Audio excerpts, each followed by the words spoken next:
महाराज हे बहुतांशी नाव आपण ऐकून असा. भक्ती विजयामध्ये त्यांचं चरित्र आहे.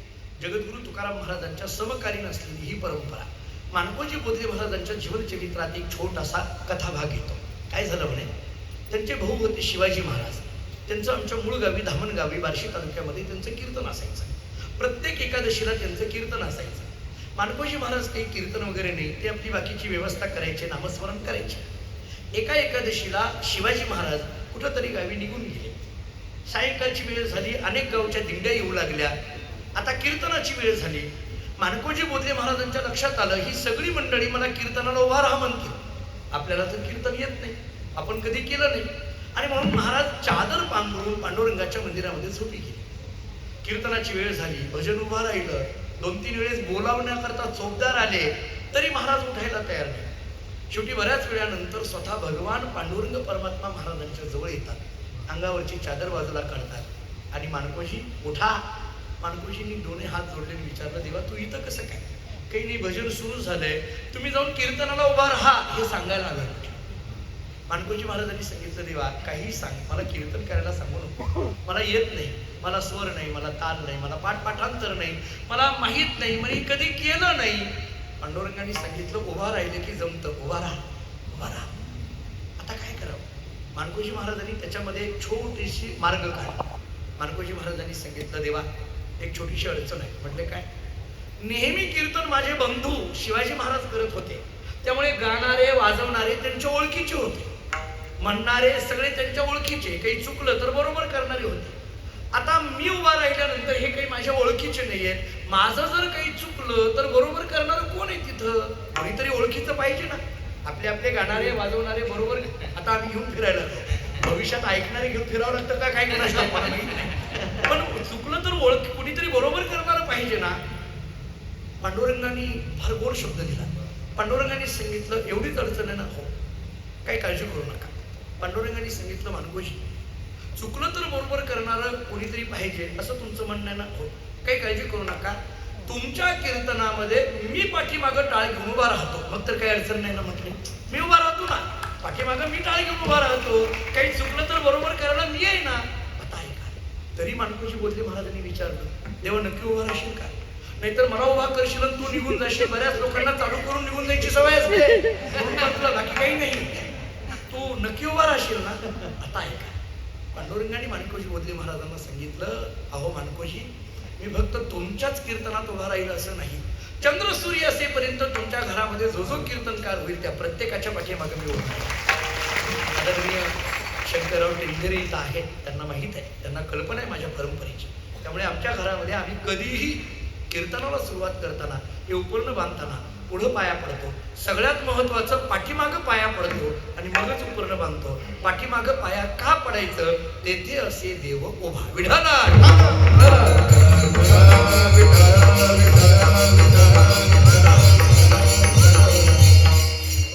अशा कीर्तनाला चांगलं कीर्तन असं म्हणा. कीर्तन म्हणजे काय कळालं, कीर्तनाचे प्रकार कळाले, कीर्तन चांगलं चांगलं का म्हणायचं कळालं, कीर्तन सोपं आहे का अवघड आहे हे कळालं. आता या कीर्तनाचे परिणाम काय? 4 परिणाम. त्याच्यातला पहिला परिणाम आहे होय अंग हरिरूप. अभंगाच्या पहिल्या चरणातला पहिला परिणाम आहे होय अंग हरिरूप. हे अंग हरिरूप होणं म्हणजे नेमकं काय? अंग हरिरूप होणं म्हणजे काय? थोडं गमतीने बोलायचं झालं तर आपलं अंग हरिरूप होतं का माहित नाही, पण अंग घामेघूम मात्र बऱ्याचदा होतं. मग हरिरूप होणे या शब्दाचा अर्थ काय? मी याचे 2 अर्थ करतो. ऐका, मी याला 2 भूमिका सांगतो. एक वेदांताच्या दृष्टीने भूमिका आहे आणि एक भक्तिशास्त्राच्या दृष्टीने भूमिका आहे. थोडं सूक्ष्म आहे का? एक वेदांत शास्त्रातली भूमिका अशी आहे, अंग हरिरूप होणं म्हणजे काय? परमात्म तत्व प्राप्तीची चिन्ह त्याच्या शरीरावर उमटणं. ही कशी चिन्ह उमटतात? उमटती ठसे ब्रह्मप्राप्ती अंगी दिसे. ही चिन्ह कोणकोणती? ऐका, धावती सांगतो. अभिन्नता, अभयरूपता, अजन्मस्थिती, अनन्यता आणि आनंद रूपता. ही 5 चिन्ह आहेत. अंग हरिरूप झालेलं आहे, यांना भगवत प्राप्ती झालेली आहे किंवा भगवत स्वरूपाकार यांची वृत्ती झालेली आहे. हा महात्मा ओळखायचा कसा? या 5 चिन्हावरनं.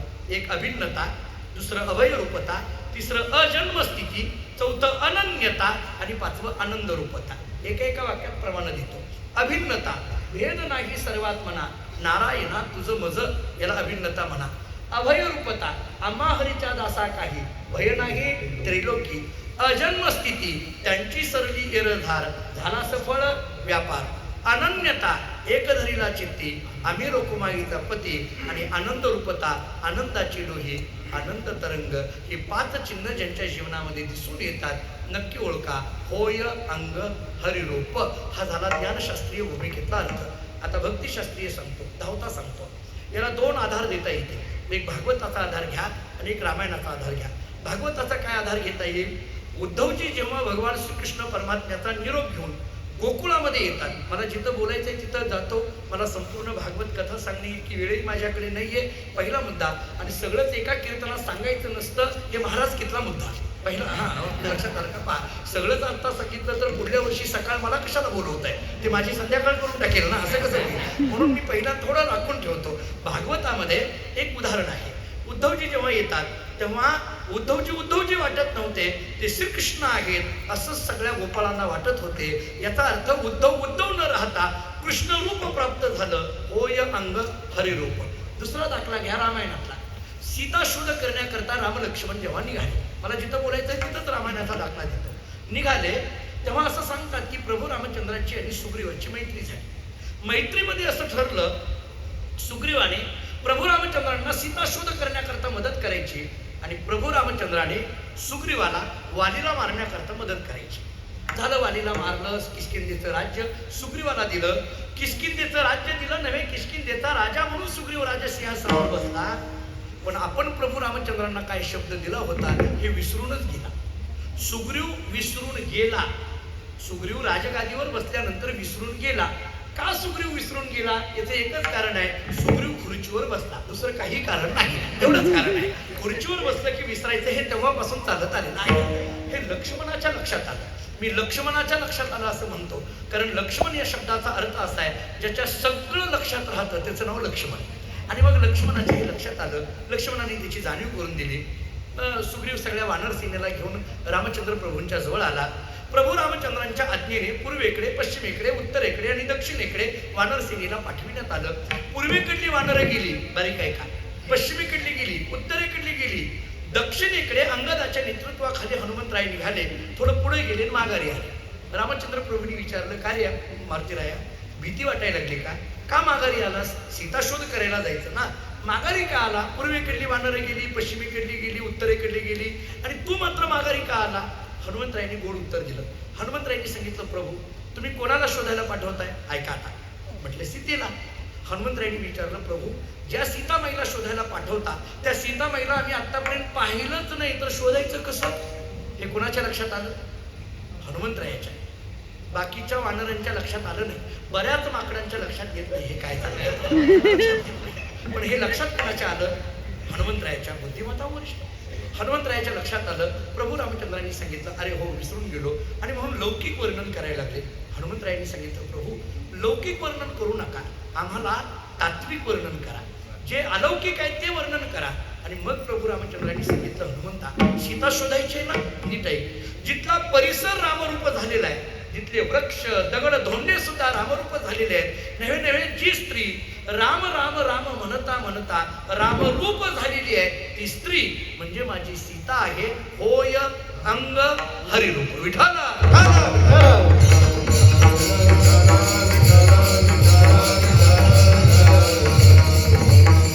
अंग हरिरूप कशाने होतं? कीर्तनाने. एवढाच कीर्तनाचा फायदा होत नाही. दुसरा मुद्दा सांगतात, प्रेमे छंदे नाचे डोले हरपले देहभाव. कीर्तनामध्ये आम्ही प्रेमाने छंदाने नाचायला लागलो आणि डोलायला लागलो. एक वाक्य सांगू, नाचावं. जरा बारीक आहे का, माणसाने नाचावं. थोडं पुढं बोलतो, प्रेमाने नाचावं. जरा थोडं पुढं बोलतो, परंतु कीर्तनातच नाचावं. हा परंतु फार महत्वाचा आहे. परंतु कीर्तनातच नाचावं. नाचू कीर्तनाचे तरंगी ज्ञानदीप लावू जगी. सकाळचं हे स्लोगनच आहे, नामदेव यांचं ते प्रमाण आहे. आणि म्हणून प्रेमे छंदे नाचे डोले. आता थोडं पुढं बोलतो, नाचावं कुणी आणि डोलावं कुणी. ऐका, कीर्तनामध्ये टाळकऱ्यांनी नाचावं आणि जे श्रोते आहेत ना त्यांनी डोलावं. श्रोत्यांनी प्रतिसाद दिला पाहिजे. मान डोलावली पाहिजे. मी एका खेडेगावी कीर्तनाला गेलो, बार्शीमध्ये असताना, कॉलेजमध्ये असताना माझी कीर्तनं व्हायची. माझे काही कॉलेजमधले मित्र माझ्याबरोबर असायचे. एका कीर्तनाला गेलो. मग कीर्तन करायला पहिल्या 5-10 मिनिटामध्ये बघावं लागतं की यांना विनोद पाहिजे का, पौराणिक कथा पाहिजे का, तत्वज्ञान पाहिजे, असं सगळं बघावं लागतं. मी ते 2-4 पद्धती माझ्या अवलंबल्या, ज्या वक्त्याकडे पाहिजेत त्या प्रयत्न केल्या. पण मी तत्वज्ञान सांगितलं, कुणी मान डोलावली नाही. मी पुराणातली कथा सांगितली, कुणी त्याला प्रतिसाद दिला नाही. मी विनोद सांगितला, कुणी हसलं नाही. मी भजन केलं, कुणी टाळी वाजवली नाही. मी कसं तरी माझं 2 तासाचं कीर्तन आटोपलं. माझ्या एका मित्राच्या लक्षात आलं, आजचं कीर्तन काही रंगलं नाही, कारण रंग बरे कीर्तनात. आणि म्हणून त्यांनी गावकऱ्यांना विचारलं, तुम्हाला कीर्तन आवडलं नाही का? ते म्हणले तसं काही नाही. मग आवडलं का? ते म्हणले तसंही काही नाही. ते म्हटले मग कीर्तनात तुम्ही टाळी वाजवली नाही, हसला नाही, मान डोलावली नाही. ते म्हटले कीर्तनात टाळी वाजवावी लागते, हसावं लागतं, मान डोलावं लागते, हेच आम्हाला माहित नाही. प्रभू तुम्ही महेश यांच्या मूर्ती. असे श्रोते भेटले तर करणार काय? आणि म्हणून तुकाराम महाराज सांगतात, कीर्तनामध्ये श्रोत्यांनी काय केलं पाहिजे? डोललं पाहिजे. प्रेमे छंदे नाचे डोले, किती नाचावं किती डोलावं, हरपले देह भाव इतकं नाचावं, हरपले देह भाव इतकं डोलावं. तुम्ही माऊलींकडे जाऊन आलात, माऊलींच्या पालखी सोहळ्याकडे, तुकोबारांच्या पालखी सोहळ्याकडे बघा. आता अगदी देहभाव हरपून सगळे टाळकरी, वारकरी, स्त्री, पुरुष, लहान थोर, अगदी वृद्ध होती तरुणेरे, 80 वर्षाचे सुद्धा मोठमोठ्याने अगदी आनंदाने उड्या मारायला लागतात, नाचायला लागतात. आणि मला वाटतं की हा सुख सोहळा स्वर्गी नाही. आत्ताच्या काळामध्ये हा सुख सोहळा फक्त पुणे नगरीमध्ये असं म्हणायला हरकत नाही. कारण आज माऊली आणि तुकोबार आहे, दोघंही